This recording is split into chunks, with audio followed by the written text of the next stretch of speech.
Hi, good evening, everybody.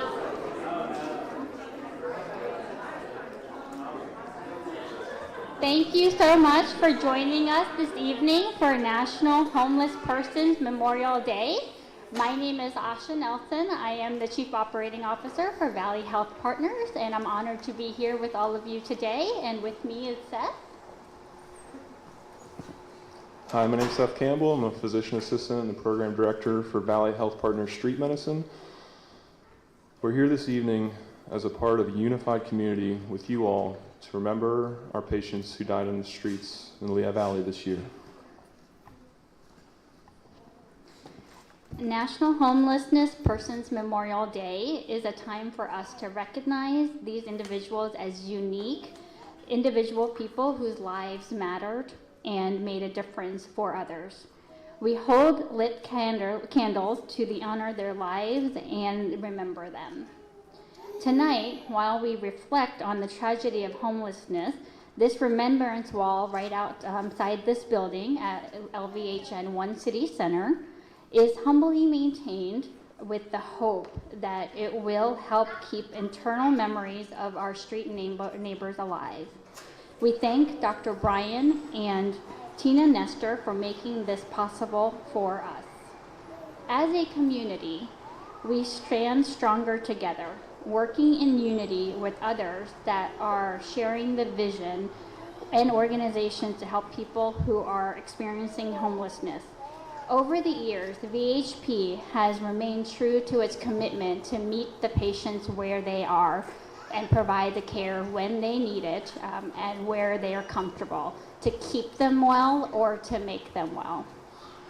It is an important way for all of us to continue to provide equitable health care to all. You know, we come to this time every year and I hear everybody saying, you know, it's the holiday season again, it came so fast. And I feel the same way about this vigil every year, that it just comes too fast and we've lost too many too soon. Boston Healthcare for the Homeless ran a study back starting in 2000, a 10-year cohort study that revealed that folks who are sleeping outside were 3 times as likely to die as their counterparts in homeless shelters. When compared to the general population, folks living outdoors were 10 times as likely to die. I don't know of a more deadly social determinant of health. With our team of dedicated individuals, we continue to take action to serve our community and our neighbors on the streets. We also go into soup kitchens and shelters throughout Allentown, Bethlehem, and Easton, and we even get the chance to go into housing sometimes when our patients are fortunate enough to secure housing. One of our longest standing patients actually recently secured housing at the age of 77.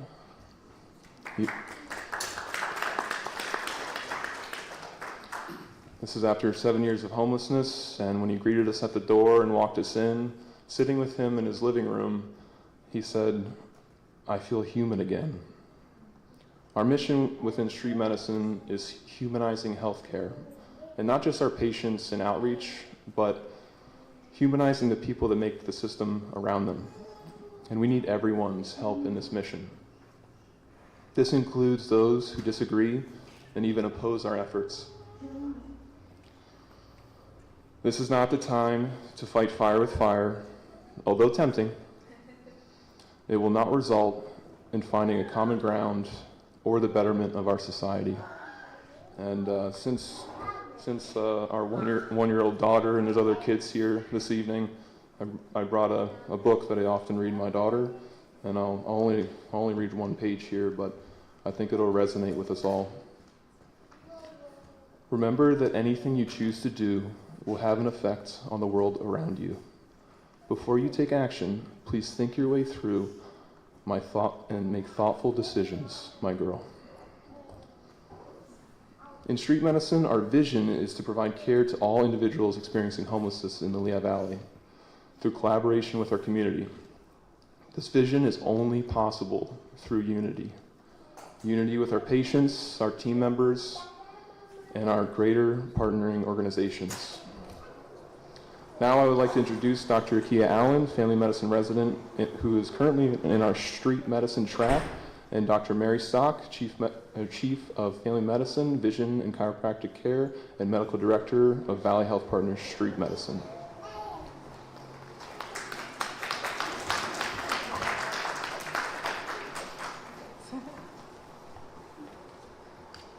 Good evening. I am honored to speak to you today from the perspective of a family medicine resident about the important work we do in caring for our unhoused neighbors. As a resident, I have had the privilege of learning not just about medicine, but about the profound impact we can have on other people's lives, especially those experiencing homelessness. Helping people who are unhoused is not just about providing medical care. It is about recognizing each person's dignity and worth. Many factors, like not having a stable home, enough food, or access to health care, make their lives incredibly challenging. As a physician in training, I am constantly reminded that these are not just health issues, but human issues. Our community is special because we care deeply. We are a group of healthcare providers, social workers, volunteers, and advocates who work together to make a difference. We strive to address not only the immediate health needs, but also the larger issues that lead to homelessness. Caring for these patients in the hospital has shown me just how much they value our team. I have seen firsthand the relief and gratitude in their eyes when they realize they are in a safe space where their needs are understood and respected. This trust is a testament to the compassionate and comprehensive care we provide. It reinforces the importance of our role, not just as healthcare providers, but as allies and advocates for their well-being. Every time I am with this team, I am inspired by the strength of those we serve and the dedication of everyone who helps them. Each act of kindness and each moment of understanding helps to build hope and healing. We are not just providing services, we are creating a community where everyone has the chance to succeed. As a family medicine resident, I am grateful for the opportunity to be a part of this effort. I will continue to value this chance to make a change, to listen to people's stories, and to support those who need it most. Thank you for your dedication, compassion, and support. Together, we are making a difference. Thank you.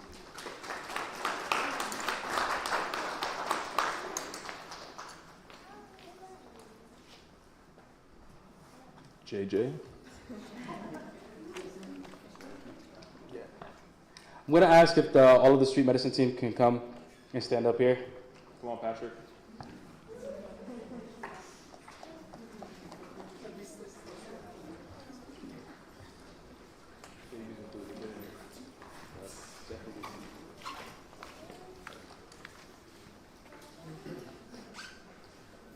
As I look to my left and I look to my right, this is unity. And I look forward and I look in front of me and I see everyone here, unity. Hello everyone, and thank you for being here with us. My name is Joshua Rivera, also known as JJ. I am the Criminal Justice Navigator with Valley Health Partners Street Medicine. When you hear Valley Health Partners, you think about healthcare. But it's not just about medicine.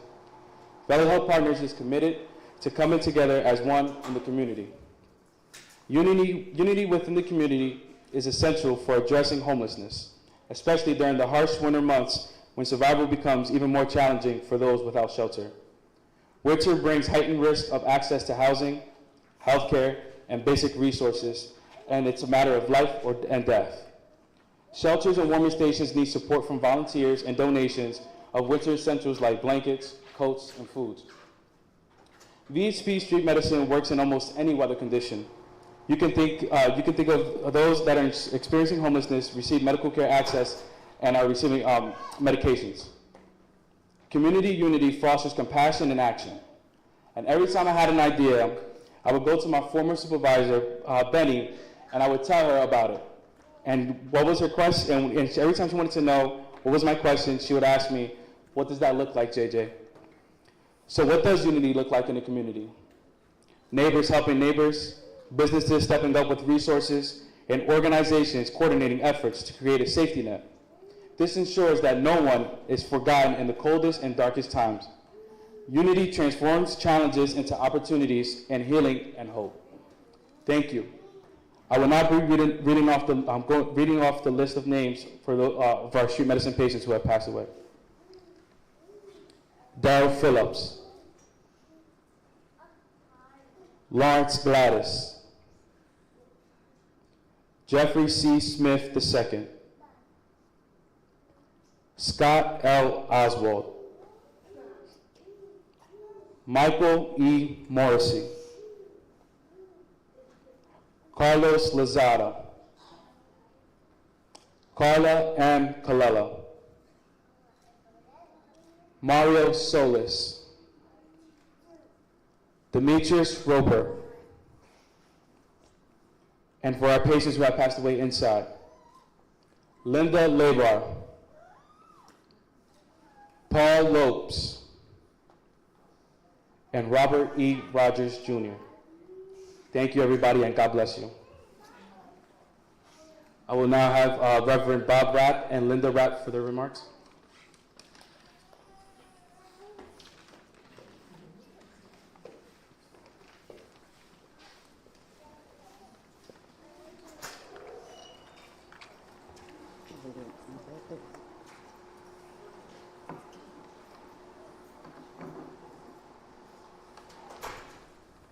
When Seth shared that the theme for this evening was unity, my first thought was Ubuntu.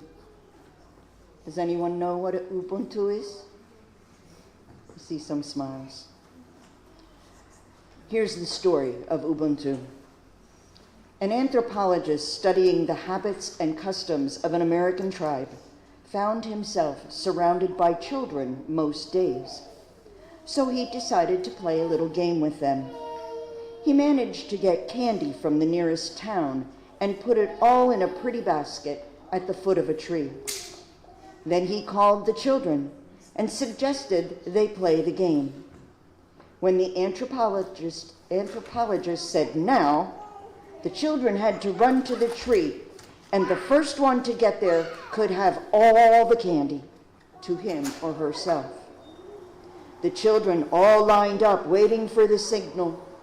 When the anthropologist said, now, all the children took each other by the hand and ran together toward the tree. They all arrived at the same time, divided up the candy, sat down, and began to munch away happily. The anthropologist went over to them and asked why had they all run together when any one of them could have had the candy all to themselves. The children responded, Ubuntu. How could any one of us be happy if all the others were sad? Ubuntu is a philosophy of some African tribes summed up as, I am because we are. It speaks about our interconnectedness. It embraces hospitality and caring for others, being willing to go the extra mile for the sake of another. A belief that a person is a person through other persons. You can't be human all by yourself. A person with Ubuntu is open and available to others, affirming of others, does not feel threatened that others are able and good, for he or she has a proper self-assurance that comes from knowing that he or she belongs in a greater whole and is diminished when others are humiliated or diminished.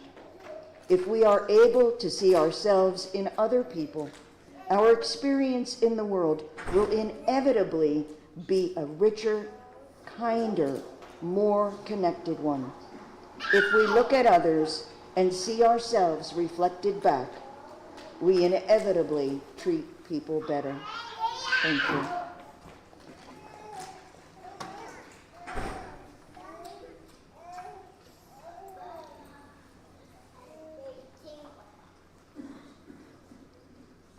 As we go from this place, we continue to celebrate the lives of those who have touched our hearts.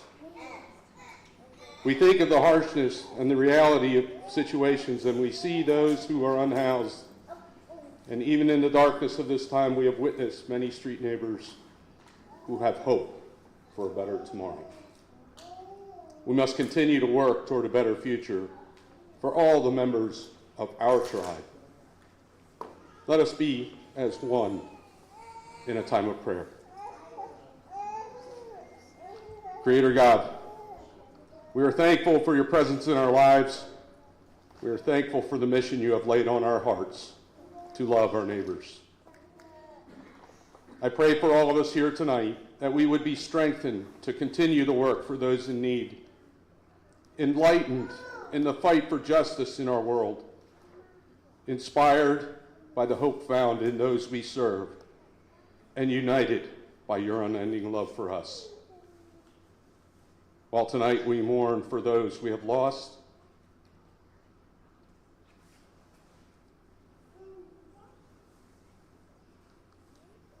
we also celebrate the healing, the relationships, and the unity that has occurred in the past year. And we ask for your continued blessing that we would be a beacon of light in dark places. In the mighty name of Jesus, I pray. Amen.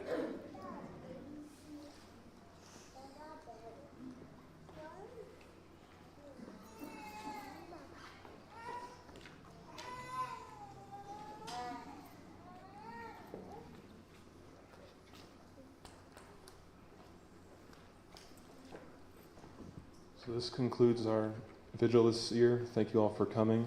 And again, thank you to LVHN for hosting. Hope to see you again next year. Thank you.